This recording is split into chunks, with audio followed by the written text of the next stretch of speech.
வணக்கம். இன்னைக்கு அதிரன் சோம்ல மதிய உணவுக்காக சூடான சுவையான வெண்டைக்காய் அப்புறம் கேரட் பொரியல் பார்க்கலாம். இதுக்கு வெண்டைக்காயை சிறு சிறு துண்டுகளாக நறுக்கி அதில் லைட்டாக உப்பு சேர்த்து நல்லா வதக்கி எடுத்துக்கோங்க இந்த மாதிரி.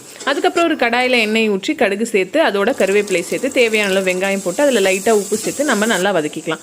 அதுக்கப்புறம் தேவையான அளவு தக்காளி போட்டு வதங்கின பிறகு ஆல்ரெடி ரெடி பண்ணி வச்ச வெண்டைக்காயோட கொத்தமல்லி தூள் மிளகாய் தூள் சேர்த்து நல்லா வதக்கிக்கோங்க காரத்திற்கேற்ப.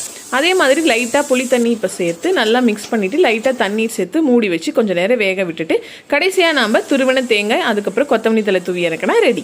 இப்போ கேரட் பொரியலுக்கு ஒரு கடாயை அடுப்பில் வச்சு எண்ணெய் ஊற்றி கடுகு போட்டு கருவேப்பிலை போட்டு தேவையான அளவு வெங்காயம் உப்பு சேர்த்து நல்லா வதக்கிக்கிறோம். அதுக்கப்புறம் காரத்திற்கேற்ப வரமிளகாய் கிள்ளி போட்டு அதையும் வதக்கிக்கிறோம். இப்போ கட் பண்ணி வச்ச நம்ம கேரட்டை இதோட சேர்த்து லைட்டாக உப்பு சேர்த்து அதை நல்லா வதக்கி எடுத்துக்கிறோம். அதுக்கப்புறம் தேவையான அளவு தண்ணீர் ஊற்றி இதை நம்ம மூடி வச்சு வேக வைக்கிறோம்.